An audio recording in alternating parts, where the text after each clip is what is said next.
Hola, bienvenidos a Esquina Literaria. Les estoy compartiendo la lectura de este libro de George Orwell, 1984. Vamos a leer el capítulo número 6 de la tercera parte y con este terminamos este libro. Espero que les haya gustado. Un libro fuerte, conmovedor, un poco difícil ya de leer las últimas páginas. Refleja mucho sufrimiento de Winston, que es el personaje principal en esta historia, pero son libros que es necesario leer. Les quiero invitar a que se suscriban al canal. Después de este libro voy a empezar la lectura de este muy interesante libro también, de Animales a Dioses, de este muy interesante historiador, Yuval Noah Harari. Así que suscríbanse al canal para que no se pierdan ninguna lectura. El nogal estaba casi vacío. Un rayo de sol entraba por una ventana y caía amarillento sobre las polvorientas mesas. Era la solitaria hora de las 15. Las telepantallas emitían una musiquilla ligera. Winston, sentado en su rincón de costumbre, contemplaba un vaso vacío. De vez en cuando levantaba la mirada a la cara que le miraba fijamente desde la pared de enfrente. El gran hermano te vigila, decía el letrero. Sin que se lo pidiera, un camarero se acercó a llenarle el vaso con ginebra de la Victoria, echándole también unas cuantas gotas de otra botella que tenía un tubito atravesándole el tapón. Era sacarina aromatizada con clavo, la especialidad de la casa. Winston escuchaba la telepantalla. Solo emitía música, pero había la posibilidad que de un momento a otro diera su comunicado el Ministerio de la Paz. Las noticias del frente africano eran muy intranquilizadoras. Winston había estado muy preocupado todo el día por esto. Un ejército eurasiático, Oceanía, estaba en guerra con Eurasia. Oceanía había estado siempre en guerra con Eurasia. Avanzaba hacia el sur con aterradora velocidad. El comunicado de mediodía no se había referido a ninguna zona concreta, pero probablemente a aquellas horas se lucharía ya en la desembocadura del Congo. Brazzaville y Leopoldville estaban en peligro. No había que mirar ningún mapa para saber lo que esto significaba. No era solo cuestión de perder el África Central. Por primera vez en la guerra, el territorio de Oceanía se veía amenazado. Una violenta emoción, no exactamente miedo, sino una especie de excitación indiferenciada, se apoderó de él para luego desaparecer. Dejó de pensar en la guerra. En aquellos días no podía fijar el pensamiento en ningún tema más que unos momentos. Se bebió el vaso de un golpe, como siempre. Le hizo estremecerse e incluso sentir algunas arcadas. El líquido era horrible. El clavo y la sacarina, ya de por sí repugnantes, no podían suprimir el aceitoso sabor de la ginebra, y lo peor de todo era que el olor de la ginebra que le acompañaba día y noche iba inseparablemente unido en su mente con el olor de aquellas. Nunca las nombraba, ni siquiera en sus más recónditos pensamientos. Era algo de que Winston tenía una confusa conciencia, un olor que llevaba siempre pegado a la nariz. La ginebra le hizo eructar. Había engordado desde que lo soltaron, recobrando su antiguo buen color, que incluso se le había intensificado. Tenía las facciones más vastas, la piel de la nariz y de los pómulos era rojiza y rasposa, e incluso su calva tenía un tono demasiado colorado. Un camarero también, sin que él se lo hubiera pedido, le trajo el tablero de ajedrez y el número del Times, correspondiente a aquel día, doblado de manera que estuviese a la vista el problema de ajedrez. Luego, viendo que el vaso de Winston estaba vacío, le trajo la botella de ginebra y lo llenó. No había que pedir nada. Los camareros conocían las costumbres de Winston. El tablero de ajedrez le esperaba siempre, y siempre le reservaban la mesa del rincón, aunque el café estuviera lleno. Tenía aquella mesa libre, pues nadie quería que lo vieran sentado demasiado cerca de él. Nunca se preocupaba de contar sus bebidas. A intervalos irregulares le presentaban un papel sucio, que le decían era la cuenta, pero Winston tenía la impresión de que siempre le cobraban más de lo debido. No le importaba. Ahora siempre le sobraba dinero. Le habían dado un cargo, una ganga donde cobraba mucho más que en su antigua colocación. La música de la telepantalla se interrumpió y sonó una voz. Winston levantó la cabeza para escuchar, pero no era un comunicado del frente, solo un breve anuncio del Ministerio de la Abundancia. En el trimestre pasado, ya en el 10º plan trienal, la cantidad de cordones para los zapatos que se pensó producir había sido sobrepasada en un 98%. Estudió el problema de ajedrez y colocó las piezas. Era un final ingenioso. Juegan las blancas y mate en 2 jugadas. Winston miró el retrato del gran hermano. Las blancas siempre ganan. Pensó con un confuso misticismo. Siempre, sin excepción, está dispuesto así. En ningún problema de ajedrez, desde el principio del mundo, han ganado las negras ninguna vez. ¿Acaso no simbolizan las blancas el invariable triunfo del bien sobre el mal? El enorme rostro miraba a Winston con su poderosa calma. Las blancas siempre ganan. La voz de la telepantalla se interrumpió y añadió en un tono diferente y mucho más grave: Estad preparados para escuchar un importante comunicado a las 15:30. 15:30 son noticias de la mayor importancia. Cuidado con no perdérselas. 15:30. La musiquilla volvió a sonar. A Winston le latió el corazón con más rapidez. Sería el comunicado del frente. Su instinto le dijo que habría malas noticias. Durante todo el día había pensado con excitación en la posible derrota aplastante en África. Le parecía estar viendo al ejército eurasiático cruzando la frontera que nunca había sido violada y derramándose por aquellos territorios de Oceanía, como una columna de hormigas. ¿Cómo no había sido posible atacarlos por el flanco de algún modo? Recordaba con toda exactitud el dibujo de la costa occidental africana. Cogió una pieza y la movió en el ajedrez. Aquel era el sitio adecuado, pero a la vez que veía la horda negra avanzando hacia el sur, vio también otra fuerza, misteriosamente reunida, que de repente había cortado por la retaguardia todas las comunicaciones terrestres y marítimas del enemigo. Sentía Winston como si por la fuerza de su voluntad estuviera dando vida a esos ejércitos salvadores, pero había que actuar con rapidez. Si el enemigo dominaba toda el África, si lograban tener aeródromos y bases de submarinos en el Cabo, cortarían a Oceanía en 2. Esto podía significar todo: la derrota, una nueva división del mundo, la destrucción del partido. Winston respiró hondamente. Sentía una extraordinaria mezcla de sentimientos, pero en realidad no era una mezcla, sino una sucesión de capas o estratos de sentimientos en que no se sabía cuál era la capa predominante. Le pasó aquel sobresalto. Volvió a poner la pieza en su sitio, pero por un instante no pudo concentrarse en el problema de ajedrez. Sus pensamientos volvieron a vagar. Casi conscientemente trazó con su dedo en el polvo de la mesa. 2 más 2 es igual. Dentro de ti no puede entrar nunca, le había dicho Julia. Pues sí, podían penetrar en uno. Lo que te ocurre aquí es para siempre, le había dicho O'Brien. Eso era verdad. Había cosas, los actos propios, de las que no era posible rehacerse. Algo moría en el interior de la persona, algo se quemaba, se cauterizaba. Winston la había visto, incluso había hablado con ella. Ningún peligro había en esto. Winston sabía instintivamente que ahora casi no se interesaban por lo que él hacía. Podía haberse citado con ella si lo hubiera deseado. Esa única vez se habían encontrado por casualidad. Fue en el parque, un día muy desagradable de marzo, en que la tierra parecía hierro y toda la hierba había muerto.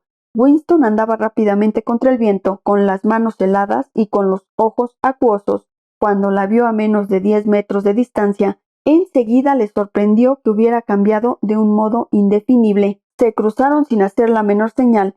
Él se volvió y la siguió, pero sin un interés desmedido. Sabía que ya no había peligro, que nadie se interesaba por ellos. Julia no le hablaba.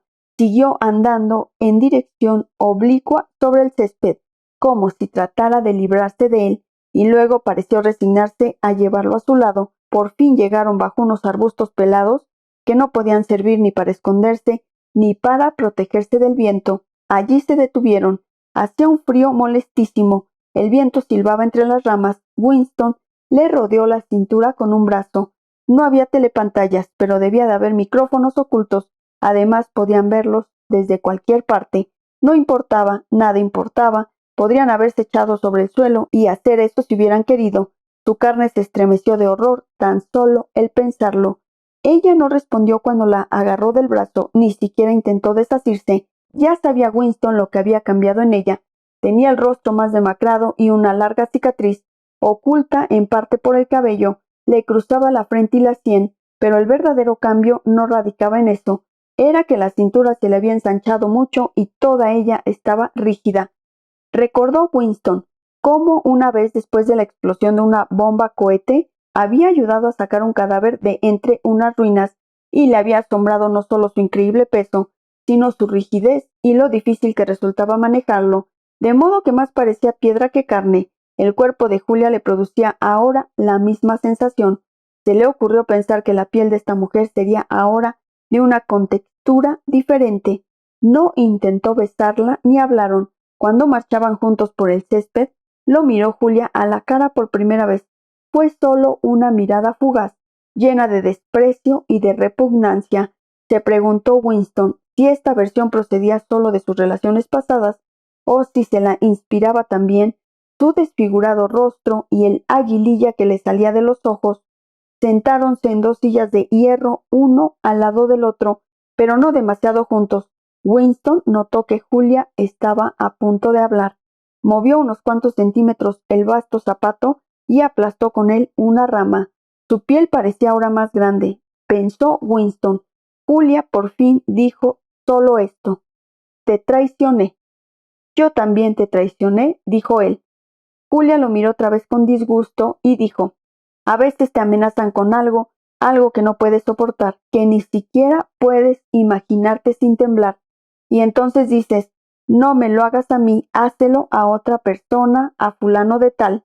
Y quizá pretendas más adelante que fue solo un truco y que lo dijiste únicamente para que dejaran de martirizarte y que no lo pensabas de verdad. Pero no. Cuando ocurre eso, se desea de verdad y se desea que a la otra persona se lo hicieran. ¿Crees entonces que no hay otra manera de salvarte y estás dispuesto a salvarte así? Deseas de todo corazón que eso tan terrible le ocurra a la otra persona y no a ti. No te importa en absoluto lo que puedas sufrir. Solo te importas entonces tú mismo. Solo te importas entonces tú mismo, repitió Winston como un eco. Y después de eso no puedes ya sentir por la otra persona lo mismo que antes. No, dijo él, no se siente lo mismo. No parecían tener más que decirse. El viento les pegaba a los cuerpos sus ligeros monos.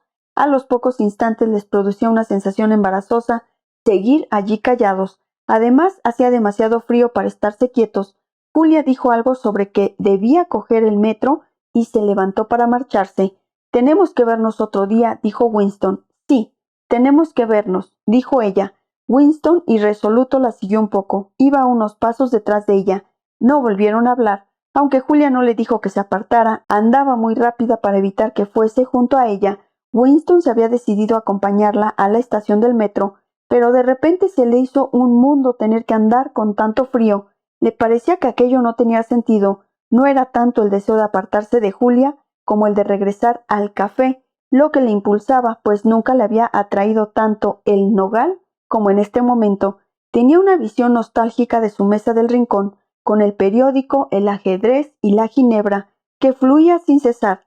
Sobre todo allí haría calor. Por eso, poco después, y no solo accidentalmente, se dejó separar de ella por una pequeña aglomeración de gente. Hizo un desganado intento de volver a seguirla, pero disminuyó el paso y se volvió, marchando en dirección opuesta. 5 metros más allá se volvió a mirar. No había demasiada circulación, pero ya no podía distinguirla. Julia podría haber sido cualquiera de 12 figuras borrosas que se apresuraban en dirección al metro. Es posible que no pudiera reconocer ya su cuerpo tan deformado. Cuando ocurre eso, se desea de verdad. Y él lo había pensado en serio. No solamente lo había dicho, sino que lo había deseado. Había deseado que fuera ella y no él quien tuviera que soportar alas. Se produjo un sutil cambio en la música que brotaba de la telepantalla. Apareció una nota humorística, la nota amarilla, una voz. Quizá no estuviera sucediendo de verdad, sino que fuera solo un recuerdo que tomase forma de sonido. Cantaba, bajo el nogal de las ramas extendidas: «Yo te vendí y tú me vendiste». Winston tenía los ojos más lacrimosos que de costumbre. Un camarero que pasaba junto a él vio que tenía vacío el vaso y volvió a llenárselo de la botella de ginebra. Winston olió el líquido. Aquello estaba más repugnante cuanto más lo bebía, pero era el elemento en que él nadaba. Era su vida, su muerte y su resurrección. La ginebra lo hundía cada noche en un sopor animal, y también era la ginebra lo que le hacía revivir todas las mañanas. Al despertarse rara vez antes de las 11, con los párpados pegajosos, una boca pastosa, y la espalda que parecía habérsele partido, le habría sido imposible echarse abajo de la cama si no hubiera tenido siempre en la mesa de noche la botella de ginebra y una taza. Durante la mañana se quedaba escuchando la telepantalla con una expresión pétrea y la botella siempre a mano. Desde las 15 hasta la hora de cerrar se pasaba todo el tiempo en el nogal. Nadie se preocupaba de lo que hiciera, no le despertaba ningún silbato, ni le dirigía advertencias la telepantalla. 2 veces a la semana iba a un despacho polvoriento que parecía un rincón olvidado en el Ministerio de la Verdad, y trabajaba un poco, si aquello podía llamársele trabajo. Había sido nombrado miembro de un subcomité de otro subcomité, que dependía de uno de los innumerables subcomités que se ocupaban de las dificultades de menos importancia planteadas por la preparación de la 11ª edición del Diccionario de Neolengua. En aquel despacho se dedicaban a redactar algo que llamaban el informe provisional, pero Winston nunca había llegado a enterarse de qué tenían que informar. ¿Tenía alguna relación con la cuestión de si las comas deben ser colocadas dentro o fuera de las comillas? Había otros 4 en el subcomité. Todos eran situación semejante a la de Winston. Algunos días se marchaban apenas. Se habían reunido después de reconocer sinceramente que no había nada que hacer, pero otros días se ponían a trabajar casi con encarnizamiento, haciendo grandes alardes de aprovechamiento del tiempo, redactando largos informes que nunca terminaban. En ocasiones discutían sobre cuál era el asunto sobre cuya discusión se les había encargado, y esto les llevaba a complicadas argumentaciones y sutiles distingos, con interminables digresiones, peleas, amenazas, e incluso recurrían a las autoridades superiores, pero de pronto parecía retirárseles la vida y se quedaban inmóviles en torno a la mesa, mirándose unos a otros con ojos apagados, como fantasmas que se esfuman con el canto del gallo. La telepantalla estuvo un momento silenciosa. Winston levantó la cabeza otra vez.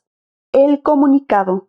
Pero no, solo era un cambio de música. Tenía el mapa de África detrás de los párpados. El movimiento de los ejércitos que él imaginaba era este diagrama: una flecha negra dirigiéndose verticalmente hacia el sur y una flecha blanca en dirección horizontal hacia el este, cortando la cola de la primera. Como para darse ánimos, miró el imperturbable rostro del retrato. Podría concebirse que la segunda flecha no existiera.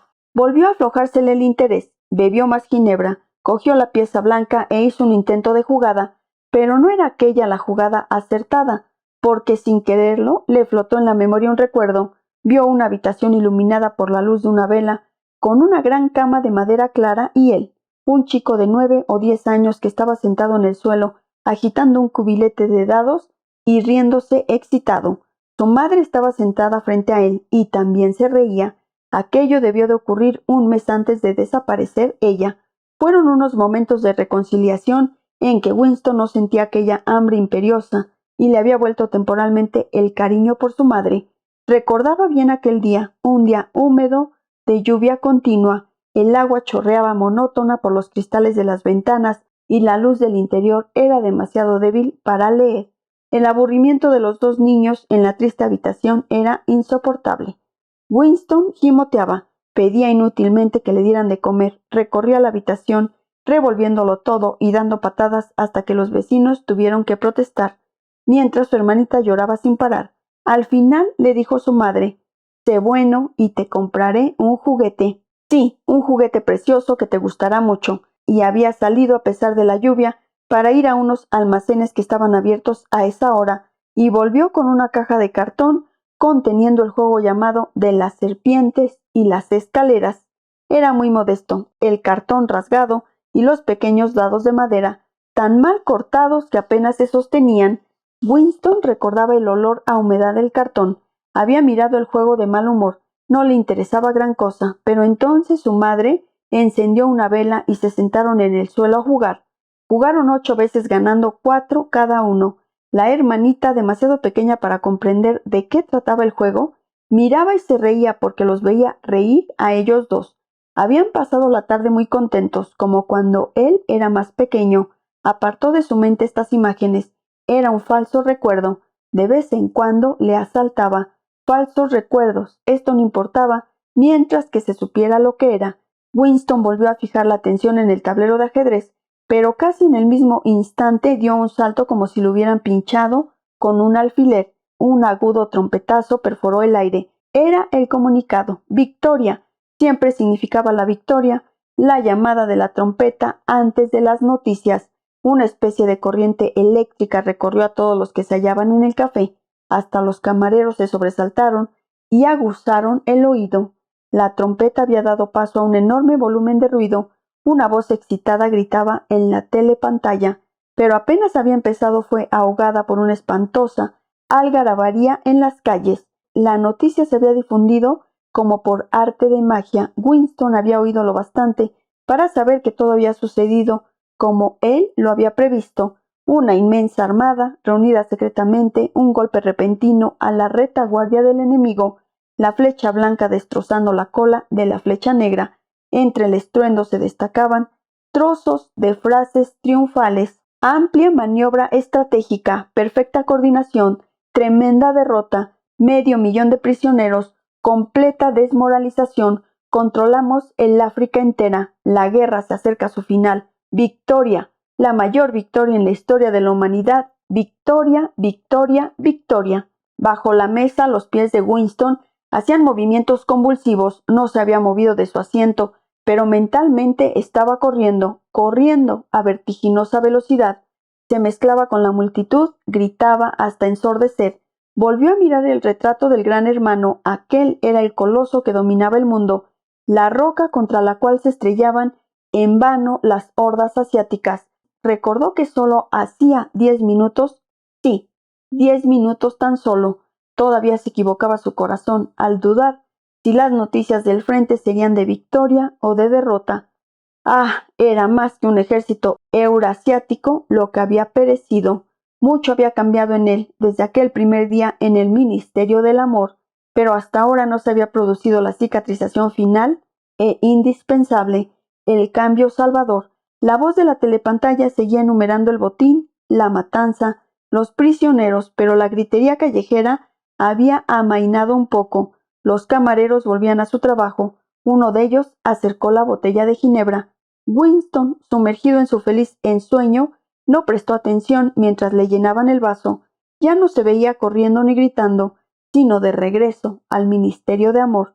Con todo olvidado, con el alma blanca como la nieve, estaba confesándolo todo, en un proceso público, comprometiendo a todos. Marchaba por un claro pasillo, con la sensación de andar al sol, y un guardia armado lo seguía. La bala tan esperada penetraba por fin en su cerebro. Contempló el enorme rostro. Le había costado 40 años saber qué clase de sonrisa era aquella oculta bajo el bigote negro. Qué cruel e inútil incomprensión. Qué tosudez la suya, exiliándose a sí mismo de aquel corazón amante. 2 lágrimas perfumadas de ginebra le resbalaron por las mejillas, pero ya todo estaba arreglado. Todo alcanzaba la perfección. La lucha había terminado. Se había vencido a sí mismo definitivamente. Amaba al gran hermano. Fin de 1984. El fin de este libro realmente es muy conmovedor, preocupante, triste. Espero que hayan seguido la lectura. Una lectura que seguramente requiere de mucho análisis. Una lectura que se ha retomado y que se ha vuelto parte de nuestro presente. Espero que les haya gustado, déjenme sus comentarios y muchas gracias por acompañarme en la lectura de este libro. Recuerden que los espero para iniciar la lectura de este libro de animales a dioses de este gran historiador Yuval Noah Harari. Muchas gracias por escuchar.